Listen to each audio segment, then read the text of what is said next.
So you're sitting in your car outside your house. The engine is off. Your phone is in your hand. You've typed the message 3 times and erased it 3 times. Your chest feels tight, not because you want to talk, but because you're afraid of what will happen if you don't. And then something unfamiliar happens. You put the phone face down, not in anger, not to prove a point, just quietly. In that moment, something shifts. You don't know what it is yet, but your body knows this is different. I'll explain why that moment matters later. And I'll also explain why this is the exact moment the dynamic begins to collapse, even if no one says a word. If you're here, you didn't just love someone. You adapted to them. You learned their moods. You learned when to speak and when to stay quiet. You learned how to make yourself smaller without realizing that's what you were doing. And now, stepping back feels wrong. It feels cruel. It feels like you're breaking a rule you lived by for a long time. Stay with me, because there's a reason it feels that way. And it has nothing to do with your character. I'll come back to that. Silence is hard for you because you were trained to fill the space. Not with noise, but with effort. You were the one who reached out first.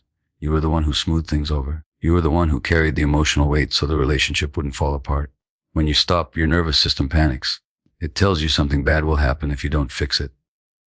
That panic isn't intuition. It's conditioning. No contact doesn't hurt because you're weak. It hurts because connection became your survival strategy. Even painful connection felt safer than distance. When you choose silence, your body reacts as if you're doing something dangerous. Your thoughts race, your heart speeds up, you replay memories and conversations, looking for the right words that might finally make things feel stable again. But here's the truth most people never tell you. Silence is not absence. Silence is pressure, and pressure reveals what effort was hiding. Chasing feels loving, but it quietly lowers your position. Every time you explain yourself to someone who has already shown you they don't want to understand, you teach yourself that your needs are negotiable. Every time you reach out after being dismissed, you confirm a dynamic where you carry the emotional responsibility alone. This doesn't make you compassionate, it makes you invisible. And invisibility slowly erodes your sense of self. You may think chasing keeps the bond alive. In reality, it keeps you stuck. The more you chase, the less the other person has to show up. The imbalance grows quietly until one day you don't recognize yourself anymore.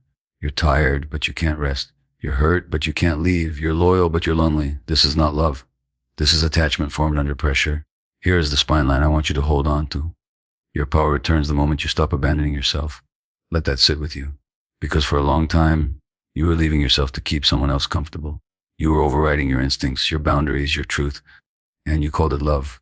Silence feels powerful because it removes your energy from a system that depended on it. When you stop reaching, the pattern is interrupted. The roles are no longer reinforced. You're not punishing anyone, you're simply no longer participating in your own depletion. And that changes everything, even if nothing is said out loud. You might worry that silence will make you look cold, uncaring, or dramatic. But the truth is, silence is often the first honest response you've had in a long time. It's the moment you stop performing emotional labor for someone who never learned how to meet you there. It's the moment you choose alignment over anxiety. There's another reason silence feels so intense. It forces you to feel what you've been avoiding. When you're no longer busy reacting to them, you start noticing yourself again. Your exhaustion, your grief, your anger, your clarity. This can feel overwhelming at first because distraction was your coping mechanism.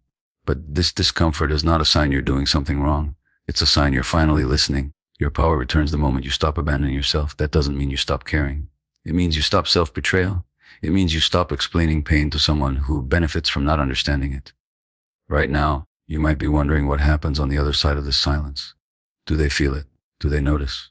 Does stepping back change how they see you, or does it only change you? And what are you supposed to do with the urge that comes in waves? The urge to check, to explain, to reach out just one more time. I promise we'll go there. Because understanding what's happening beneath the surface will help you stay grounded when the discomfort rises. For now, understand this. The final stage of the empath doesn't begin with closure. It begins with restraint, with choosing not to react, with letting the space speak. And in that space, something very important starts to emerge. Not answers yet, not relief yet, but truth. And once truth arrives, the dynamic can never return to what it was. When you step back, the first thing that happens is internal, not external. Your nervous system protests. It says, go back, fix it, explain, soften, reconnect. That voice feels urgent because for a long time, proximity meant safety. Distance meant danger. So when you choose space, your body reacts before your mind can catch up. This is the psychology of stepping back. You're not just changing a behavior, you're changing a survival pattern. For years, you learned that your value came from being needed, from being available, from anticipating. So when you stop, it feels like you're doing something wrong, even when you're finally doing something right.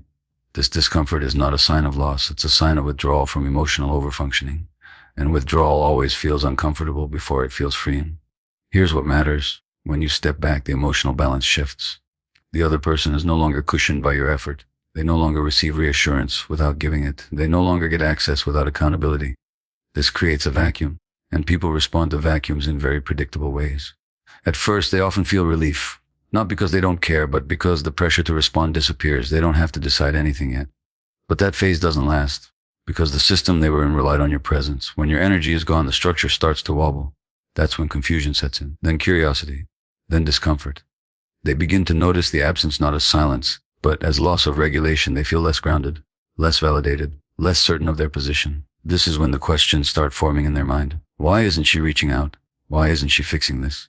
Did I misjudge how much she cared? Am I losing access? This is the part people misunderstand. Silence doesn't manipulate, it mirrors. It reflects the reality of the connection without your emotional labor propping it up. And what they feel in that space is information. Whether they lean in or lean away, the truth moves closer to the surface. Your power returns the moment you stop abandoning yourself. Not because someone reacts, but because you stop leaking energy into a place where it wasn't being met. And that changes how you show up everywhere else. Now let's talk about the urge, because it will come. It comes in waves. Late at night, early in the morning. In the quiet moments when your mind starts replaying conversations, the urge to text isn't about communication, it's about regulation. You want relief from the discomfort, and you've been trained to get that relief by reaching outward, so you need a different response. Not resistance. Redirection. When the urge hits, don't argue with it. Name it. Say to yourself, this is anxiety, not intuition, then give your body something physical to do. Stand up. Change rooms. Wash your hands with warm water. Take 10 slow breaths with your exhale longer than your inhale. This tells your nervous system that you are safe without contact. Delay is powerful. Tell yourself you'll wait 24 hours before sending anything. Most urges dissolve when they're not acted on immediately. And if they don't, write the message in your notes app. Say everything you want. Don't censor it. Then close it. You don't need to send it to be heard by yourself. Another practical step is to remove triggers. Mute the thread. Archive the conversation, not as punishment, but as protection. Every notification pulls you back into the loop. You're not weak for needing distance. You're wise for creating it. Your power returns the moment you stop abandoning yourself. That includes abandoning yourself emotionally by reopening wounds just to feel connected. So what do you focus on daily instead of chasing? You focus on stabilization, sleep, nutrition, movement. These are not small things. They rebuild your baseline so you're not making decisions from depletion. You focus on routines that existed before the relationship or ones you never had the space to create. Even simple structure tells your nervous system that life is still intact. You also focus on truth, not their truth, yours. What did you tolerate that hurt you? Where did you go quiet to keep the peace? What patterns repeat in your relationships? This isn't about blame, it's about clarity. And clarity is grounding. Another daily focus is self-respect in action. That means doing one thing each day that aligns with who you are becoming, not who you were trying to be for someone else. It could be a boundary you keep, a conversation you don't over-explain, a choice you make without asking for permission. You will notice something subtle happen as days pass. Your mind becomes quieter. The urgency softens. You start to feel space inside yourself. At first, that space can feel lonely, but then it starts to feel like relief, like you can breathe again. Your power returns the moment you stop abandoning yourself. And the more consistently you choose yourself, the less tempting it becomes to chase someone who required you to disappear to stay connected. What's important to understand is that stepping back is not about forcing an outcome. It's about allowing one. Whether they return with accountability or fade away, the truth becomes unavoidable. And truth, even when painful, is stabilizing. Soon, you may notice a shift. Maybe they reach out differently. Maybe they test the waters. Maybe they say nothing at all. Each response tells you something. And how you respond next is what defines the final stage. Because the real question isn't whether they come back. It's who you are when they do. And what you do when they don't. That's where this is going next. If they come back, this is where everything changes. Not because they returned, but because you are no longer the same person who was waiting. When someone reappears after silence, they often expect the old rhythm, quick replies, emotional availability on demand, immediate reassurance. Your job now is not to punish, explain, or prove strength. Your job is to move at the speed of trust, not hope. You slow the pace. You listen more than you speak. You watch behavior instead of words. You don't fill gaps with emotional labor. You let consistency do the talking.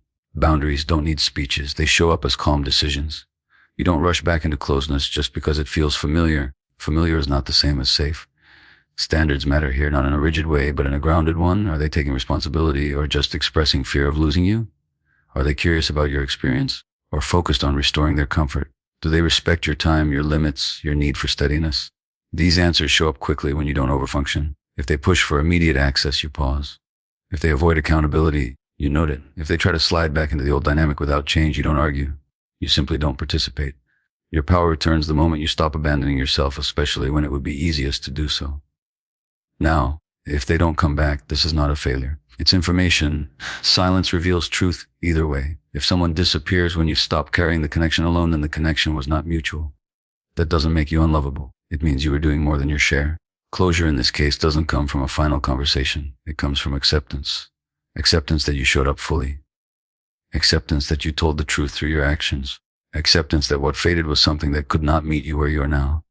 Dignity is choosing not to chase explanations from someone who chose distance. Dignity is letting unanswered questions settle instead of reopening wounds. Dignity is grieving without self-betrayal. You allow the sadness. You allow the disappointment, but you don't turn it into a reason to shrink. Moving forward doesn't mean hardening your heart. It means orienting it toward people who can meet you with presence. You begin to notice how much energy you have when you're not monitoring someone else's availability. You begin to feel steadier, clearer, less anxious. That's not numbness. That's regulation. Your power returns the moment you stop abandoning yourself. And that power doesn't shout, it doesn't threaten, it doesn't need validation. It shows up as peace that doesn't disappear when someone else pulls away. Let's make this clear.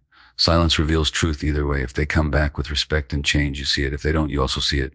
In both cases, the fog lifts, and clarity, even when painful, is a form of relief. Here's the fast summary. Stepping back breaks old survival patterns. Silence shifts the emotional balance and exposes reality. If they return, you move slowly, hold standards, and let actions lead.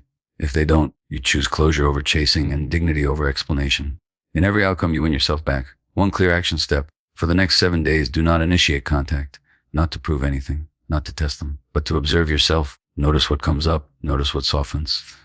Notice how your body feels when you don't override it. Write down what you learn. This is how you rebuild trust with yourself. Because the goal was never to make someone stay. The goal was to stop disappearing to keep someone. And once you stop doing that, something settles inside you. You don't need to announce your worth. You live it calmly, quietly, with self-respect that doesn't beg to be seen. Your power returns the moment you stop abandoning yourself. And from this place, whoever meets you next meets the real you. If this resonated, the next video will help you understand what happens after this shift and how to protect it without closing your heart.